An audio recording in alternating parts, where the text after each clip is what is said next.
thank you for coming here, elected officials and appointed officials and everybody else.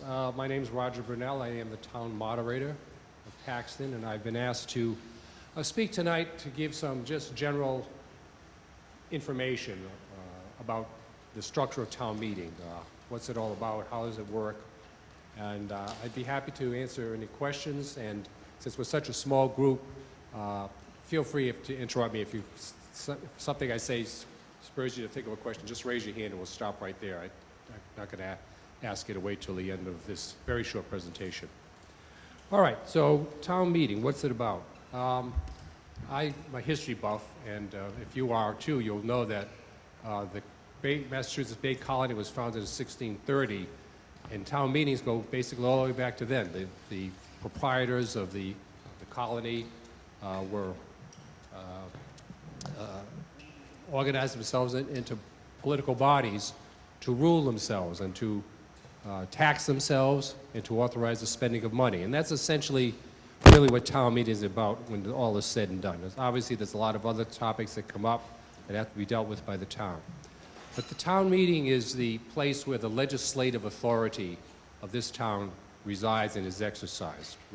We know in our system of government we have a legislative, an executive, and a judicial. We don't have any judicial in Paxton, but the legislative, meaning the people that decide the big questions. The select board handles the day-to-day operations of the town, and they delegate their authority or oversee town employees to do those things. But really, it's the citizens of this town who decide all those things. It always strikes me when I'm running the town meeting how few citizens of the town it takes to run things here. We have 4,000 registered voters. 3,500 registered voters. We couldn't possibly fit 3,500 people in here. On a good night, we might have 150 people in here, but it only takes 50 people to make a quorum, and that means it only takes 26 people to spend $10, $11 million. It's, you know, if you're interested in what goes on in town and how your pocketbook is going to be affected, it's a good idea to show up to town meeting. So I mentioned that we have a quorum of 50 people, and we have a system called an open town meeting, which means that anybody who is a registered voter can attend and vote at that meeting. Certain bigger towns, for example, Framingham, with 20,000 people, is actually still legally a town. And they have, Arlington as well, they have representative town meetings. So people run to be delegates to the town meeting. They have elections, and those are the people that represent the rest of the town. But here, this is just like Athens back in the days of Pericles. We have a pure democracy. There's nothing more democratic than a town meeting, and I enjoy every minute of, well, most minutes of my job. So, how does a town meeting get set? Well, there's two kinds of town meeting. We have the annual town meeting, which we're about to have this year in June. Usually we have it a little bit earlier, usually the first Monday in May. But this year, because of budget issues, we had to postpone it until we get things straightened out. And then we can have special meetings. So the town meeting is called, the date, time, and place is set by the select board. And they also decide what items are going to be on the warrant. The warrant is, you've all seen this. This is an example. This is from 2024. The warrant literally warns people about what is going to be discussed at town meeting. And if something is not on the warrant, can't hear me?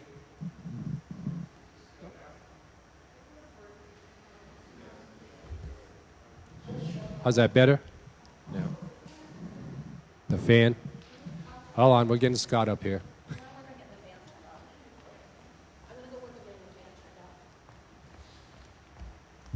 These are your town dollars, not at work, by the way.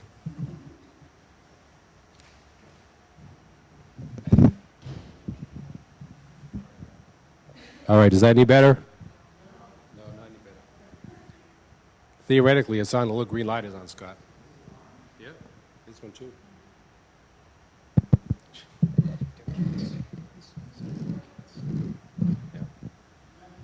All right, I'll try to speak louder, and if it's not good enough, just tell me. All right. Pretend the mic's real. Okay, and you pretend you can hear me. So the warrant, let's talk about the warrant. So the select board will decide the issues that go on the warrant. Of course, the main issue on every annual warrant is the town budget. And there's both the town budget, the operating the town and the expenses of the town, and then we have the school budget, which is basically given to us by, you see the select board nodding here. The school budget is given to us by the Wachusett Regional School District, and we have to take it or leave it as it comes. And if we don't take it, and one other town in the district doesn't take it, then we're back to the drawing board and negotiating with the school district. But that's a different topic. So who can put things on a warrant? In the annual meeting, a group of 10 taxpayers, 10 registered voters, I guess, can ask that an item be included on the town warrant. When I mentioned there's another kind of meeting called a special meeting. So the special meeting done, you can have more than one special meeting a year. But the special meeting, we had one just in October, didn't we? When did we have a special meeting? Last November we had a special meeting. So special meetings are often called to handle items that are too large really to be included in town meeting. They would swallow the whole town meeting. For example, we had a zoning bylaw change at the last town meeting. If you were here, you could see what I meant by that. It got pretty dicey. People had high feelings about what was being proposed, and that kind of thing could just overwhelm a town meeting. And so the select board, in its discretion, decides to put things like that in separate meetings. And in fact, we have another zoning amendment coming up in, do we have a date yet? All right, so sometime after, we have June 16th is the next annual, by the way, if you didn't know that. So sometime after June 16th, the select board will pick a time, date, and place for a meeting on amending the zoning bylaw again. Okay. Now, the warrant is very important because the warrant controls what can happen at the town meeting, what can be voted on. Yes? Better? Good, okay, thank you.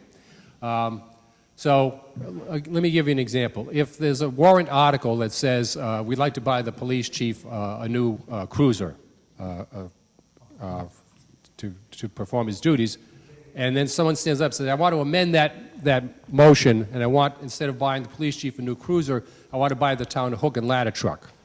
Well, that's not within the scope of that article. That's the whole point of the warrant is to warn people that this is going to be voted on, something in this range, and if you want to do something about it, you better show up.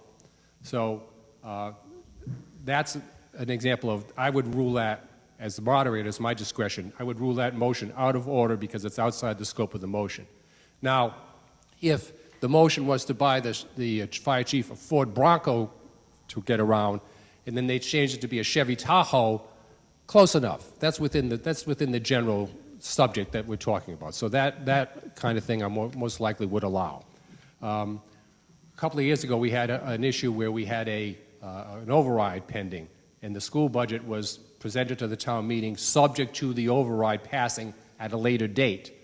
And a citizen stood up and moved to amend to eliminate the subject to clause so that the school budget would be adopted without regard to what happened in the override vote. And I ruled that out of order because I felt that a lot of citizens may have said, well, I'm against the school budget, but I'm going to wait to vote against it when I go to the polls later on. So I felt in my discretion that was out of order.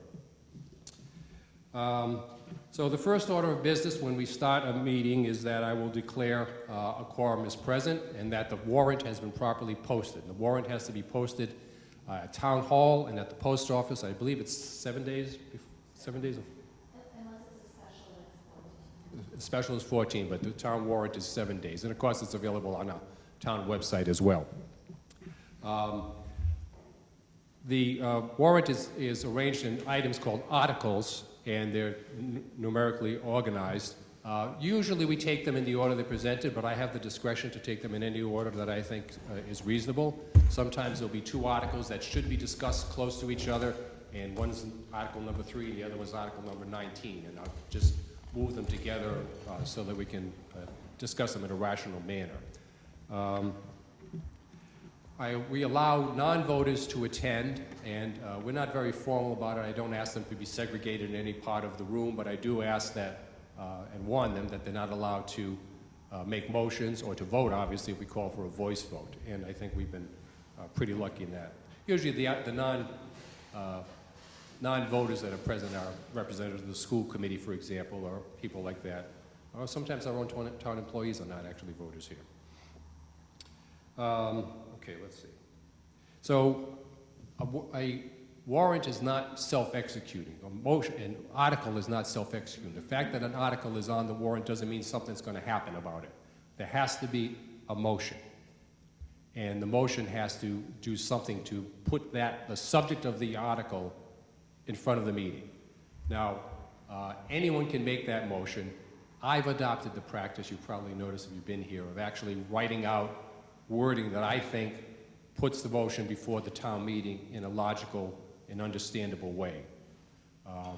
And I usually will invite the sponsor of the motion, or sometimes a member of the select board, to come up here and present that motion. Every motion has to have a second before it can even be considered. Usually that's not a problem, but once in a while it is. Once a motion is made and seconded, then I will inquire of the select board what their recommendation is as to whether the motion should pass or not. And I will also ask the finance committee, because we have a bylaw that says the finance committee has to present its recommendation on every article, whether or not it has anything to do with finances. So that's what we'll do. Once that has happened, then I will open the floor to general discussion. And I usually allow, I ask people to come to the microphone if we happen to have two, and state who they are and where they live so we know who we're listening to, and then say what they have to say. Usually I will announce at the beginning of the meeting that I can limit the amount of time somebody can speak on a topic, or the number of times someone can speak on a topic. Usually I allow just one bite at the apple, but sometimes if there's a dialogue going on that seems to be progressing or moving the issue along, I'll allow that to go on. However, that dialogue has to go through me, which is kind of a silly thing to say, but that's basically what it means, is that I keep control over the dialogue. So if you were asking someone on the select board a question and the select board member would respond to you, then you want to respond to them, I'd have to acknowledge you to say, okay, go ahead, it's your turn again. And that just, the point of that is otherwise the meeting can very quickly descend into chaos. And we've seen that before. We don't want it again. So. Okay. If no motion is made under an article, and sometimes that happens, you probably noticed, when no motion is made, I will invite them, is there a motion to be made? I'll wait. If no, I don't hear a motion, I'll say, let the record show that no motion was made and no action was taken under Article 2.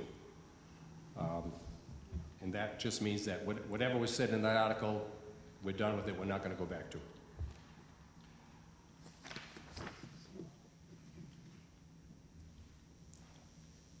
Now, during the discussion of a motion, it's possible to make a motion to amend. And I know that's a topic that some people have asked about. So a motion to amend is, while we're discussing a motion under Article 1, somebody might say, I move to amend the pending motion by saying thus and such to it. Now, that doesn't happen very often, and usually if it does, it's a minor thing, maybe change an amount of money, right? Move to amend from $1,000 to $1,500. That's easy.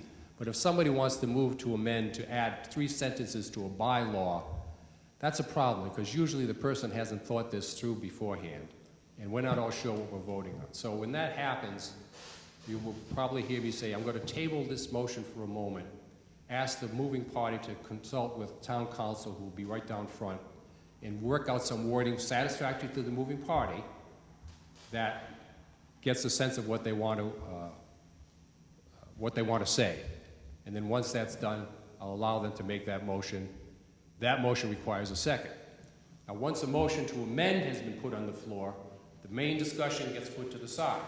We're not going to talk about that now. We're going to talk about the motion to amend. Make it $1,500, or add these 3 sentences. I'll allow discussion on that point only. Once we when that discussion runs out, usually you can just tell people don't have anything else to say. Then I'll call for a vote on that motion to amend.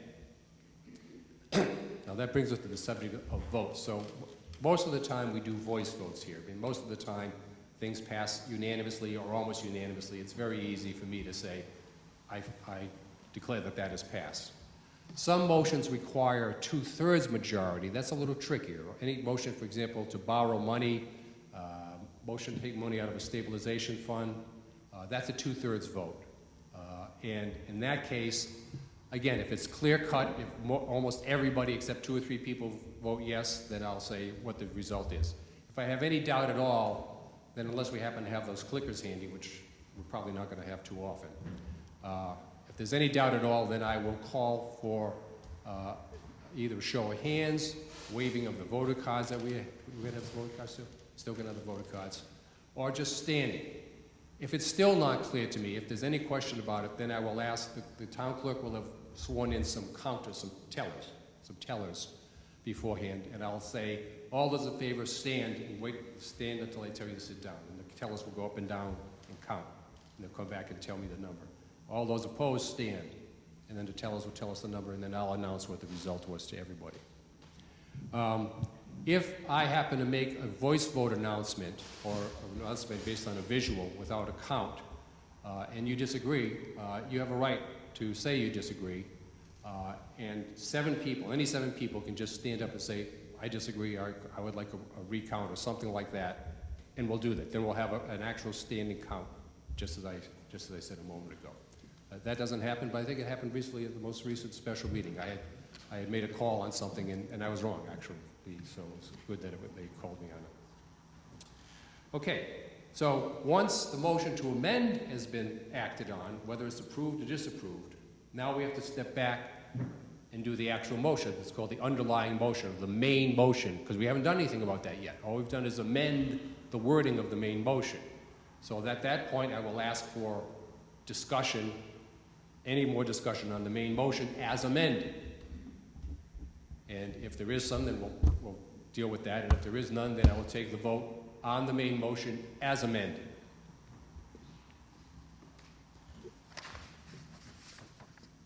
Now, in terms of speaking at the meeting, I think may have already alluded to this, that I ask people to wait until I call on them, because if people start just waving their hand wildly and yelling out, again, we're going to have chaos. So just somebody wants to be recognized, raise their hand, wait for me to call on them.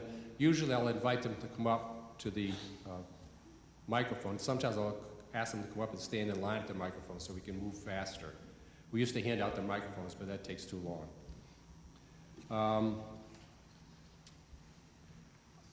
I haven't ever done this before, but I'm going to do this at the next town meeting. I'm going to read a law that says this. By law, if a person, after warning from the moderator, persists in disorderly behavior, the moderator may order him to withdraw from the meeting, and if he does not withdraw, may order a constable or any other person to remove him and confine him in some convenient place until the meeting is adjourned.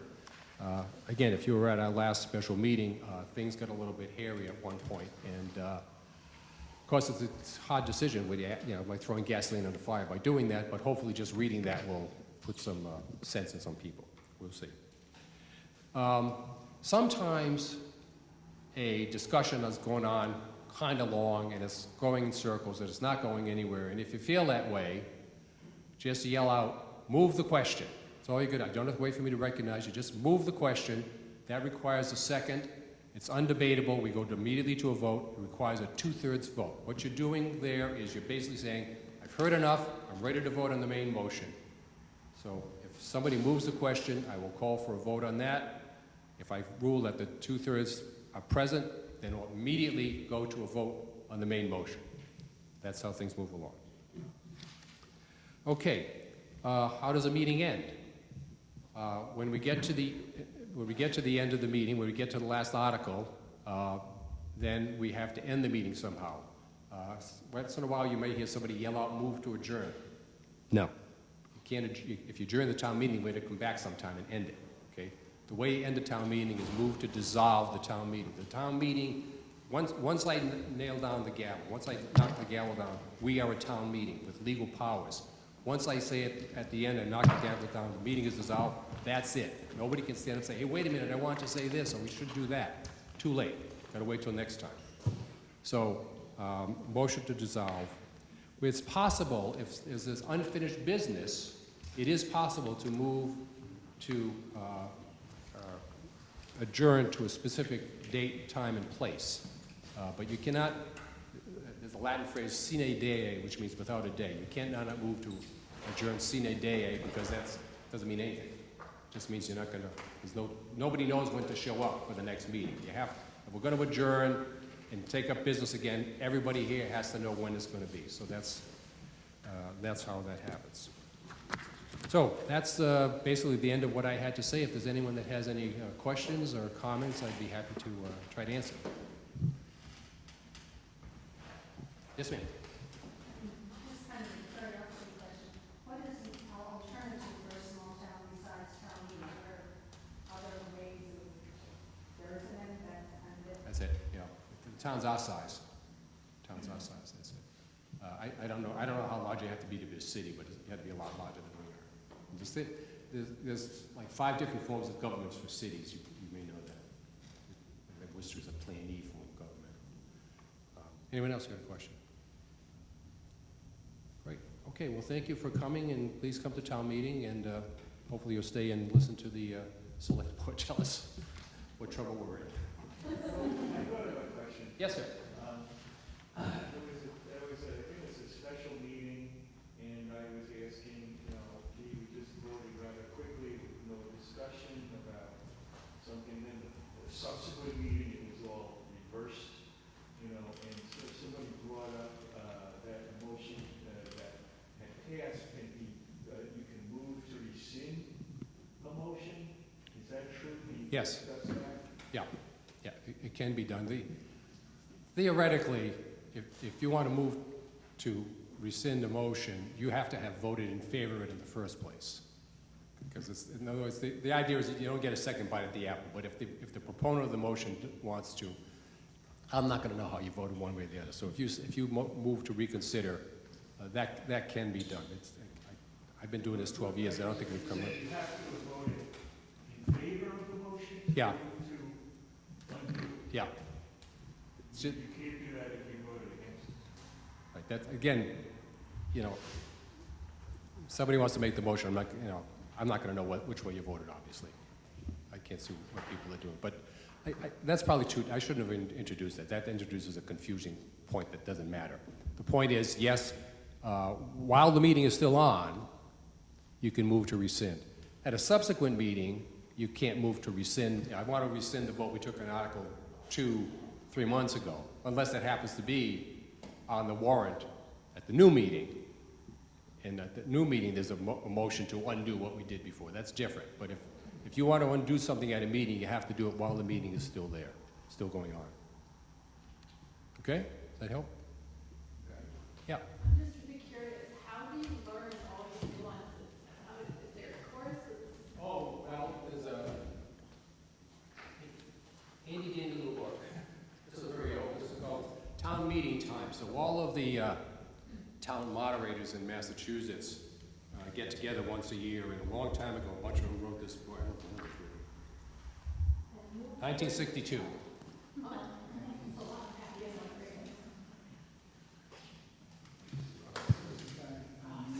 What's that? That's true. That's a guide to town meeting. That's right. But the answer to the question is that, we don't follow exactly Robert's Rules of Order, because those are very, very complicated. But this is the Bible. Any town moderator will say this is their Bible, and this is what they go by. And if this says we can do it, we do it. If it says you can't, you can't. There's no the law places a lot of discretion in the town moderator. And if the town moderator rules something out of order or in order, that's pretty much going to be the case. Sometimes people are very disappointed and there are lawsuits involved, but usually the courts will uphold what the town moderator did. Anybody, I'll be here for a few minutes if anyone thinks of something they want to ask me. Great. Okay, well, thank you so much for coming. Democratic Committee of Paxton for arranging this. Because there's nothing I like better than coming on a foggy night and talking about town meeting.